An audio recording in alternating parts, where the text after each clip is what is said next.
A very common question which they can ask is, what is globalization? बता सकते हो क्या होता है?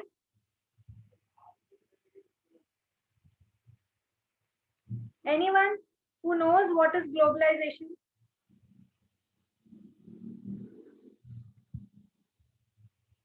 क्या हो गया यार? लिखो मेरे साथ और लर्न करो. It is expansion of economic activity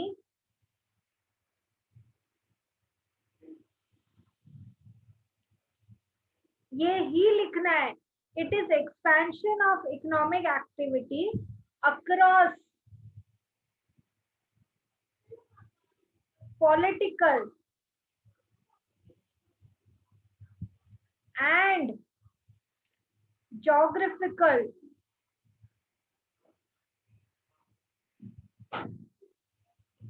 boundaries of nation.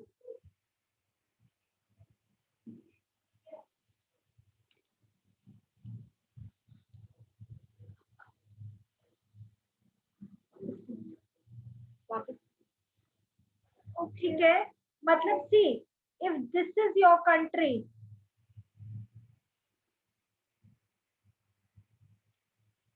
तुम एक कंट्री में एक जगह से दूसरी जगह ट्रेड कर रहे हो, सिर्फ उतना ही नहीं, अब तुम ट्राई करो that is you are beyond the geographical boundaries of the country.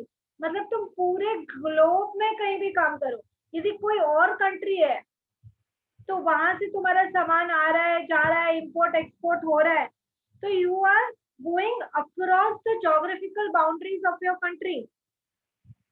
Expansion of economic activities across the political and geographical boundaries of the nation. That is, what are you increasing? Increasing worldwide trade. ये सब points नहीं लिखेंगे, अच्छा answer कैसे बनेगा?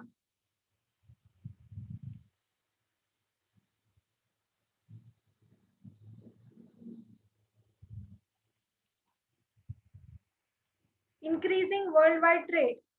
That is, now there is freely movement of capital, products and people between the countries. मतलब एक country से दूसरी कंट्री में there is freely movement of, तो लिखो free movement of, and learn also children, high time now. Free movement of capital, people and products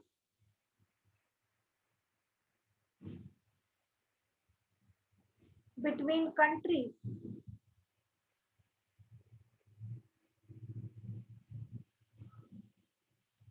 तो जहां globalisation की बात आएगी, it is expansion of what? Economic activity across what? Political and geographical boundaries of the nation. That is, worldwide trade increase हो रहा है, free movement of CPP, capital, people and products between countries. कई बार free trade agreement बनते हैं, that is import and export without any barriers such as tariff and quotas. So globalization ना था, वो free trade agreement होता. Free trade agreement,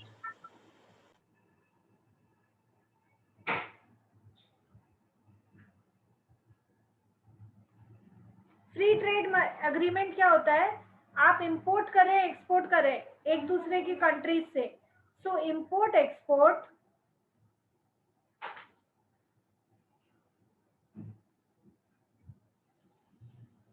without any barriers.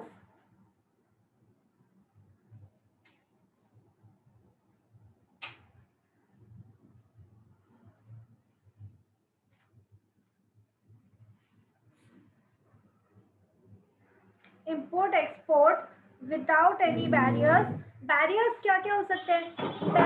Tariff, quotas, जो कि है ना, एक गवर्नमेंट इंपोर्ट करने के लिए दूसरी कंट्री पे लगा सकती है, या इतना ही हम इंपोर्ट करेंगे, इससे ज्यादा नहीं, that is quotas. So import export without any barriers such as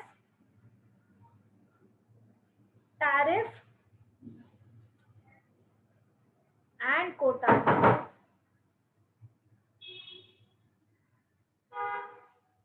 ठीक है, so globalization is one thing which they can ask and they want a proper answer even for 2 marks.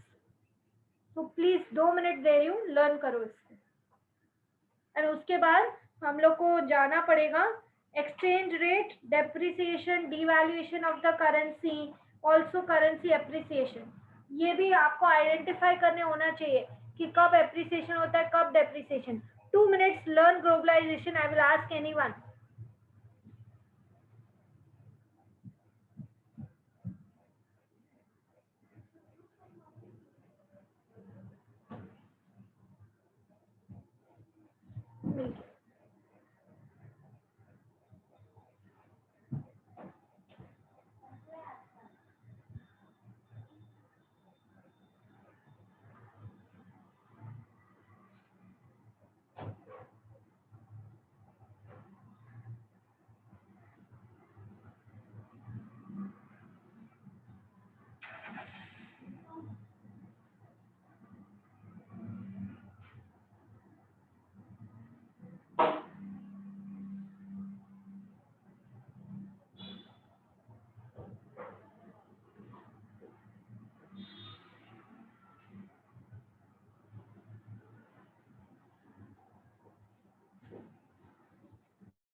So who can tell me about globalization? Try करो, बोलने से confidence बढ़ता है। Who can tell me about globalization?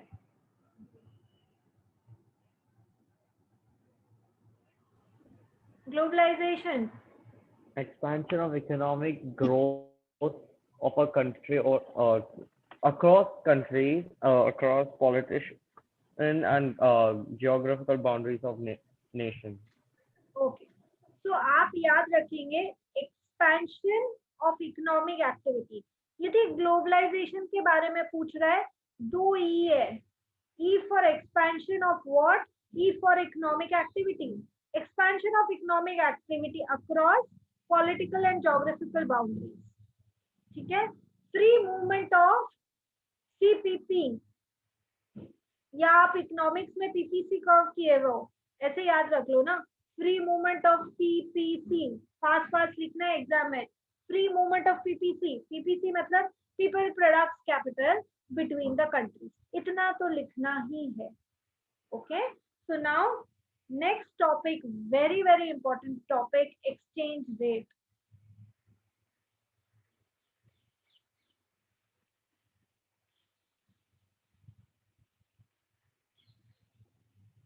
क्या होता है exchange rate?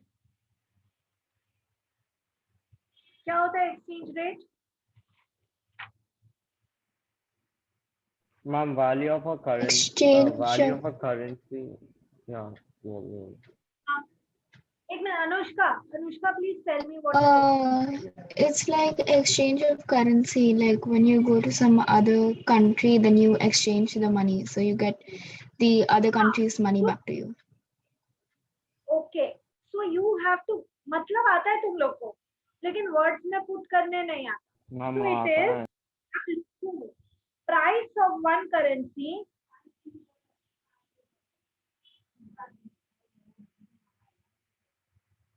Price of one currency in terms of another, ये ही लिखना है।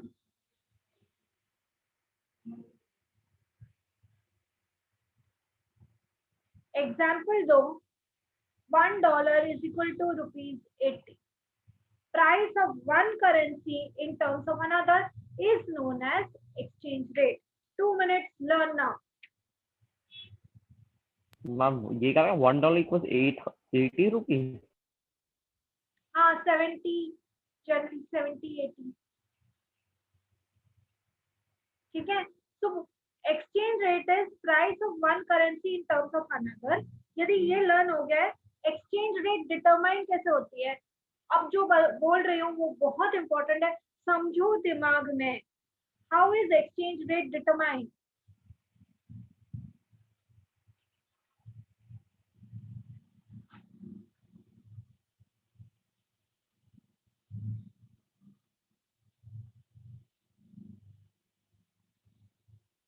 How is exchange rate determined? तो देखो दो तरह से हम उसको डिटरमाइन कर सकते हैं. One is floating rate. Learn करो children. Floating rate and the other is fixed rate. Fixed rate कौन फिक्स करता है? It is fixed by whom?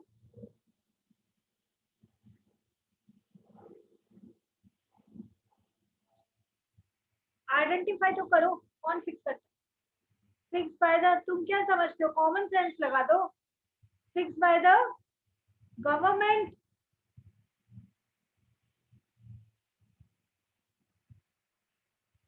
Floating exchange rate क्या होता है? इसको ये कैसे आइडेंटिफाई होती है?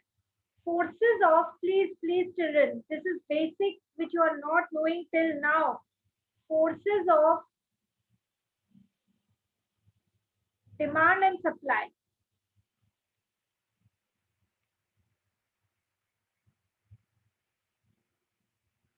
Forces of demand and supply in global currency market. क्योंकि आप exchange rate पढ़ रहे हो, so it is in global currency market. ठीक है. That is, यदि मैं इसको ग्राफ पे पुट करूं, ये एक्स एक्सिस है, वाई एक्सिस है. डिमांड कर्व यदि डी गया है फॉरेन एक्सचेंज का, और उसका सप्लाई कर्व इस तरह से जाएगा, एस इज सप्लाई कर्व. तो जहां demand and supply curve intersect हो रहे हैं यहाँ पर, वहां पर इक्विलिब्रियम होगा और पी प्राइस पे Q quantity of foreign exchange supply हो जाएगा. This point where demand and supply are intersecting is equilibrium point. Forces of demand and supply in global currency market जहां पर लगते हैं, और वो डिमांड एंड सप्लाई के फोर्सेस से जो रेट डिराइव होती है उसको फ्लोटिंग रेट बोलते हैं. ठीक है. तो गवर्नमेंट इसमें कुछ नहीं कर रही है. डिमांड एंड सप्लाई के फोर्सेस से फ्लोटिंग रेट आ गया. फिक्स रेट में गवर्नमेंट इंटरवीन करती है और एक रेट को फिक्स कर देती है. फॉर एग्जाम्पल, गवर्नमेंट ने फिक्स कर दिया $1 equal to ₹70. Fix. Floating rate, fixed rate. If you are not knowing, mess कर लो.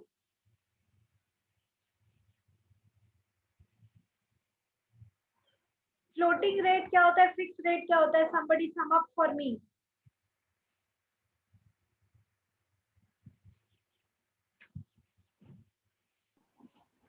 Ma'am, floating rate changes depending on the demand and supply of the market, while fixed rate is set by the government. ठीक है. अभी दो words हैं, नाम एक जैसे ही हैं, उनका इफेक्ट भी इकोनॉमी पे एक ही है, but one is because of floating rate, one is because of fixed rate, which children confuse. So please आप ये ध्यान दें. एक मिनट हो.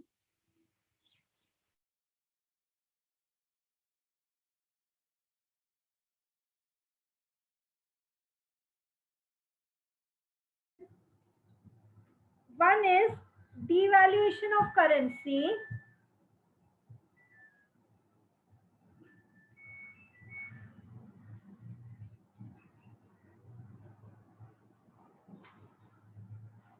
and the other is depreciation of currency.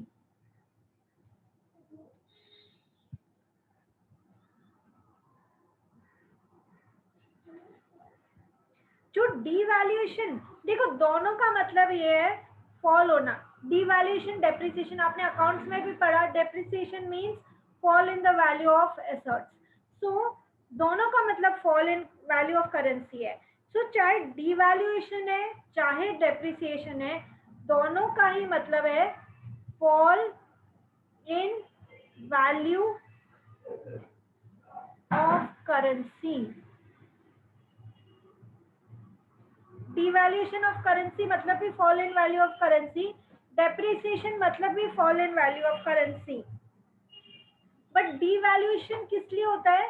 fall in value of currency under fixed exchange rate system, मतलब government ने गिराई है। devaluation in currency, fall in value of currency under fixed exchange rate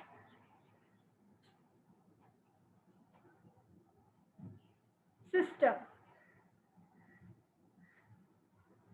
devaluation of currency is fall in value of currency under fixed exchange rate system। मतलब devalue कौन कर रहा है? Government कर रहा है। अभी यदि depreciation of currency है, that is also fall in value of currency but under, it is under floating exchange rate system।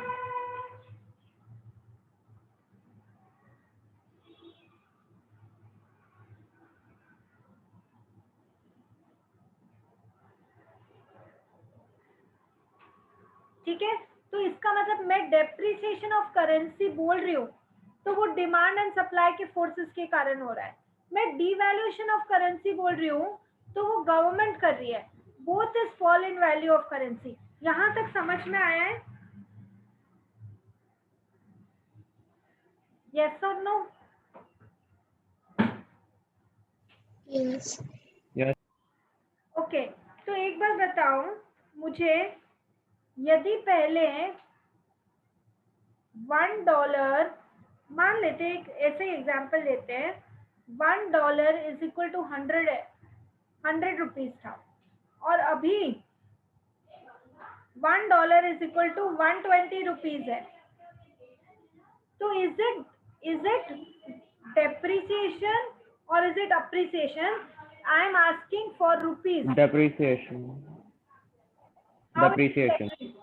depreciation is correct? How is it depreciation? Ma'am, because it only took 100 rupees to it took only 100 rupees for $1. Now we have to pay more than 120 rupees for the same $1. तो हम लोग का वो value घट गया।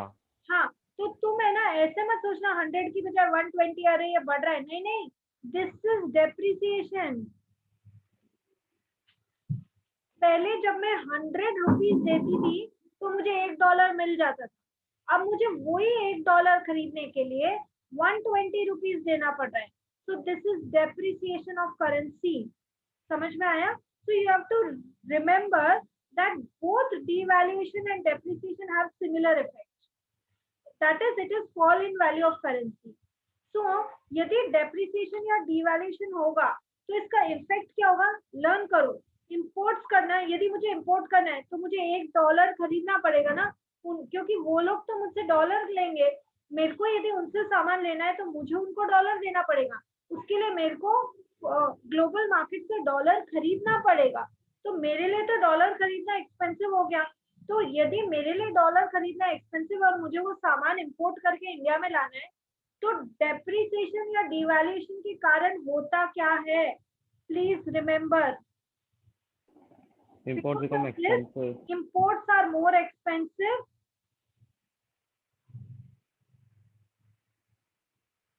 Ma'am but export revenue भी बढ़ जाएगा ना। हाँ, imports are more expensive and exports more competitive. तो ज्यादा लोग आपकी कंट्री से सामान खरीदना चाहेंगे, क्योंकि अभी वो $1 देके, पहले वो $1 देके 100 रुपीज जितना सामान लेके जा रहे थे, अभी वो वही $1 देके 120 रुपीज जितना सामान लेके चले जाएंगे आपकी कंट्री से। So in the case of depreciation, imports are more expensive and exports are More price competitive. more competitive.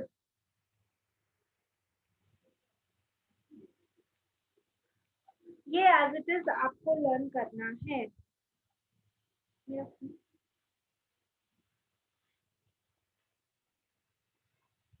I'm giving it 2 minutes.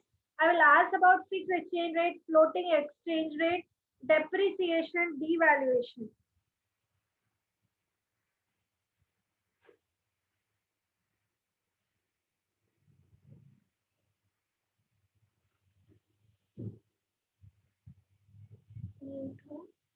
हाँ, एक मिनट.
हो गया क्या children?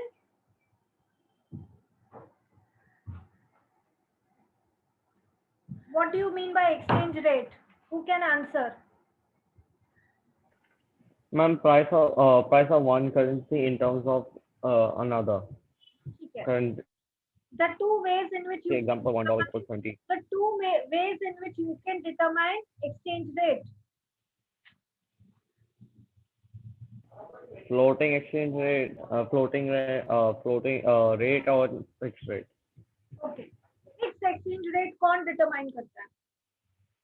Ma'am, government and central bank. Okay. Floating exchange rate कौन determine करता है? Ma'am, changes in demand and supply in the market. हाँ, okay. In global currency market, ये भी बात करूँ. Devaluation and depreciation of currency means fall in value of currency. Then how are they different? Arhan.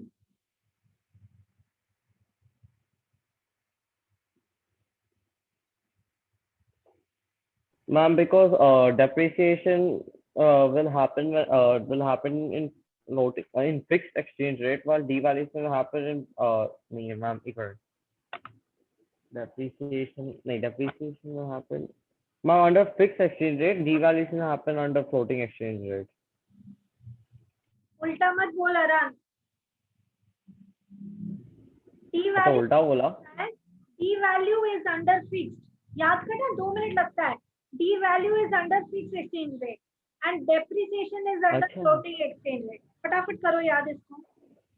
और यदि आपकी currency depreciate हो रही है. मैम तो थोड़ा क्लियर बनाते हैं ना एरो से लग रहा है depreciation means fixed exchange rate. ओहो, एक मिनट यार. मतलब मैंने इसका मीनिंग ऐसे लिखा है. डिवैल्यूएशन मतलब fall in value of currency under fixed exchange rate system. Ma'am वैसा कोई नहीं समझने वाला. Depreciation means fall in value of currency under floating exchange rate system. So depreciation is under floating, devaluation is under fixed. अभी learn करो, अभी नहीं तो कभी नहीं. हाँ मैम हो गया. यदि वो बोलेंगे impact of devaluation या depreciation, तो यदि आपकी करेंसी, आपके कंट्री की करेंसी डेप्रिशिएट हुई है, तो imports are more expensive and exports are more competitive या cheaper. Learn करो.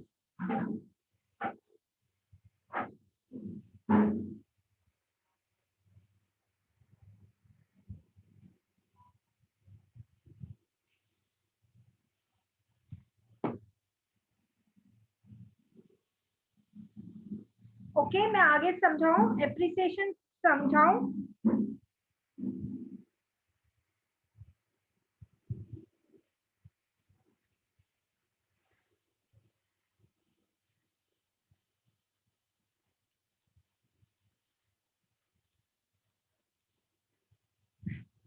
करेंसी अप्रिसिएशन,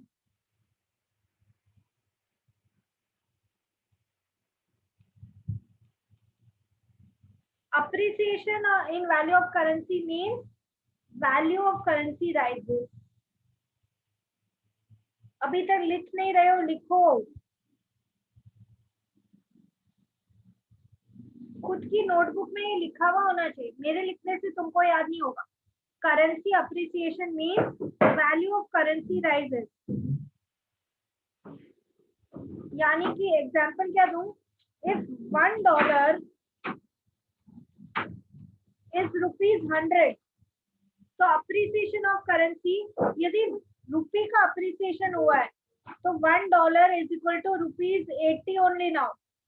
पहले मुझे $1 खरीदने के लिए ₹100 देने पड़ते थे, अब मुझे वही $1 खरीदने के लिए सिर्फ ₹80 देने हैं और मेरे को $1 मिल जाएगा. ठीक है. So when the currency appreciates, imports पे क्या इफेक्ट पड़ेगा बता सकते हो? Ma'am, imports will become cheaper.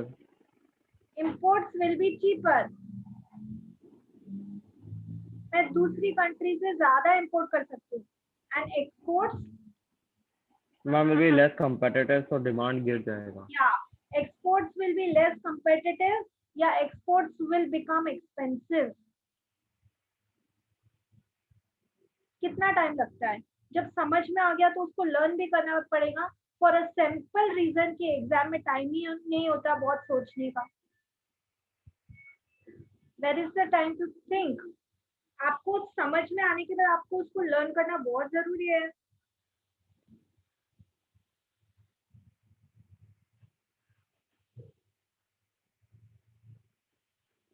एक अभी क्वेश्चन जो वो लोग बहुत ज्यादा पूछ रहे हैं, प्रेशर ग्रुप है. Pressure group,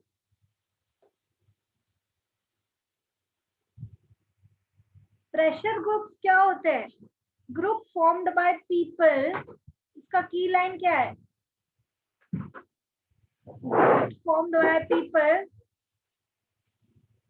of common interest. जैसे ट्रेड यूनियन हुए, सारे वर्कर हैं, वो लोग सब साथ में आ गए.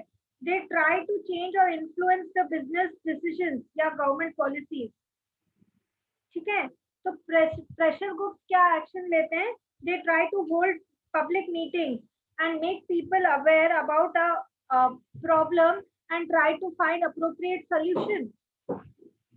लेकिन जो प्रेशर ग्रुप्स होते हैं वो अपना काम कैसे करवा सकते हैं? They can protest or demonstrate to get notice of their issue and try to find a solution. तो pressure group में पहले ये याद रखो, people of common interest.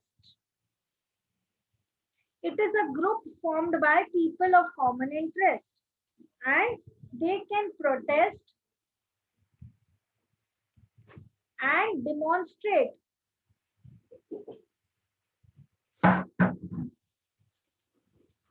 They can protest and demonstrate and get notice. मतलब लोगों की आंख में आना.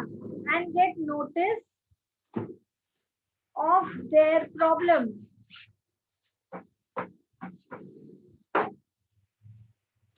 And try to find a solution.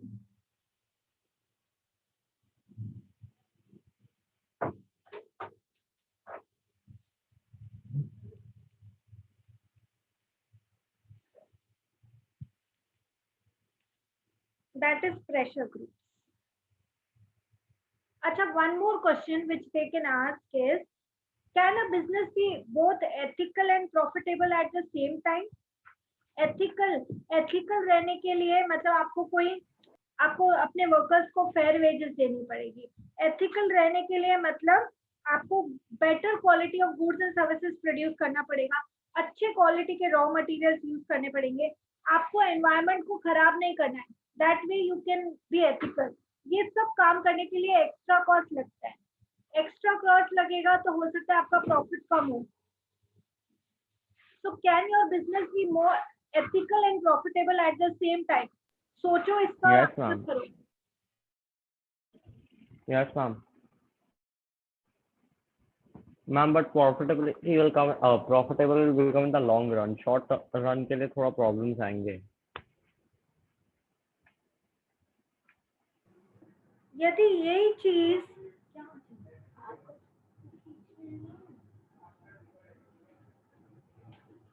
can a business be both ethical and profitable at the same time? यदि आपको इन फेवर बोलना है तो आप क्या बोलोगे? Some workers and investors want to work for an ethical business only. उन लोग को unethical business के लिए काम ही नहीं करना है. So it is easy to attract and retain customers. And आपको यदि कैपिटल रेज करना है तो कोई भी जना ऐसे ही बिजनेस को लोन देना चाहेगा जो एथिकल भी है, प्रॉफिटेबल भी है, Good ethical reputation. भी है ना? And there is less risk of legal action also if your business is ethical. And हम लोग फाइन्स को अवॉइड कर सकते हैं if my business is ethical. So मैं फाइन में ही ज्यादा कॉस्ट पे करूंगी, इससे अच्छा मैं एथिकल ही रह जाऊं। एंड लीगल एक्शन को मैं अवॉइड कर सकती हूँ। बट जो अगेंस्ट में पॉइंट्स लिखेंगे वो क्या लिख सकते हैं कि I will be paying high wages. Ma'am, it is more costly. It is more costly. हाँ, being ethical is costly because I will not compromise on the quality of raw material. I will not compromise on the quality of my products. So I will be ethical. मैं मेरी Ma'am, increase productivity in the short term. Short run में increase production cost होगा। इन short run में ma'am productivity होता है ना, क्योंकि आप चाइल्ड लेबर कर सकते हो, ये सब कर सकते हो, मिनिमम वेजेस। चाइल्ड लेबर कराएंगे ही नहीं because our business is ethical. So ma'am अगर आप बोल रहे हो ना उसके अगेंस्ट जाना है,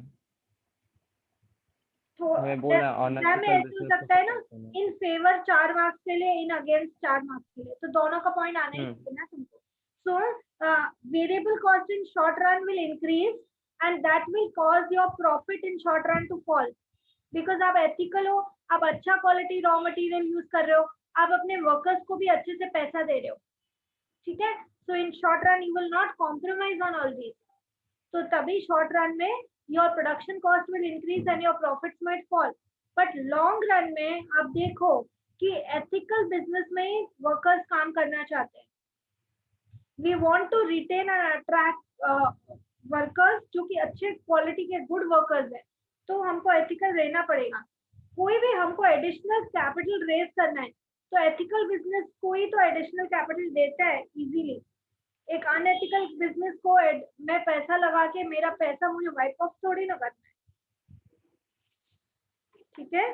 तो that is one thing which you should know. Balance of payment हमने किया है, difference between countries exports and imports, balance of payment है।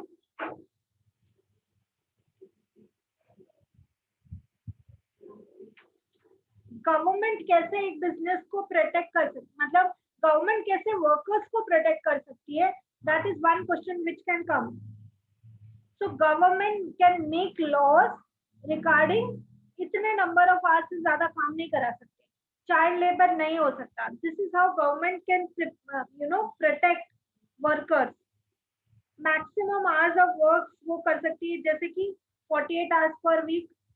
Then government can also make laws protecting unfair dismissal, protection against exploitation, discrimination कि female worker है तो कम देंगे, mail worker है तो ज्यादा देंगे, that discrimination, protection against unfair dismissal।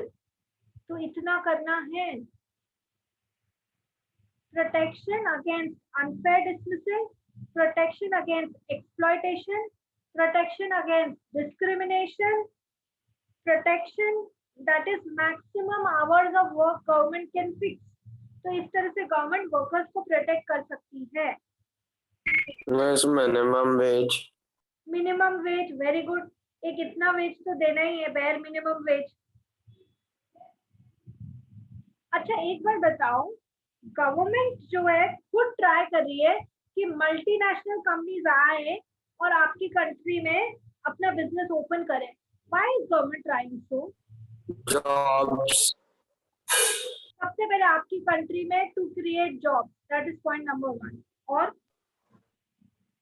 यदि कोई Better infrastructure, increase GDP, increase government taxes. Okay, यदि जॉब्स क्रिएट होंगी तो उसको आगे एक्सप्लेन करो. जैसे आप हीप तुमने बोला जॉब्स आर क्रिएटेड, आगे explain that will reduce unemployment. Jobs are created that will reduce unemployment. What else? Taxes are paid by multinational बोला तो आगे एक्सप्लेन करो that will increase government fund which the government can use to meet the infrastructural needs of the country. And those funds can also be used to help the poor section of the society. So this is आगे further explanation. जो multinational country companies आती है आपकी country में, they come with new technologies and new ideas Fun ideas. which you can inculcate in your country, in your business. And वो लोग workers, train workers को भी कुछ वर्कर्स को ट्रेनिंग देगी. तो अल्टीमेटली आपकी कंट्री का स्किल एक्सपर्टाइज डेवलप हो रहा है of the local people of your country. But कुछ माइनस पॉइंट्स भी होते हैं. Locals will be forced out, मतलब जो लोकल बिजनेस होंगे वो कहाँ टिक पाएंगे इनके सामने. So locals will be forced out of the business. Multinational more efficiently कोई भी गुड्स एंड सर्विस प्रोड्यूस कर देगी at low cost. So the local business will not sustain. And profits will not be of the country which they are trading in. It will be in the other country. Take back the profits to their country ना. और हमारे country के natural resource को भी तो exploit किया उन्होंने. कई नॉन रिन्यूएबल रिसोर्स होते हैं वो हमारे कंट्री के एक्सप्लॉइट करके उन्होंने बिजनेस किया है हमारी कंट्री में. सो this is all what you can say. So children, best of luck for your exam. Do well. जो भी मैंने कराया है वो एक बार प्लीज देख लो and then sit for your paper. ma'am.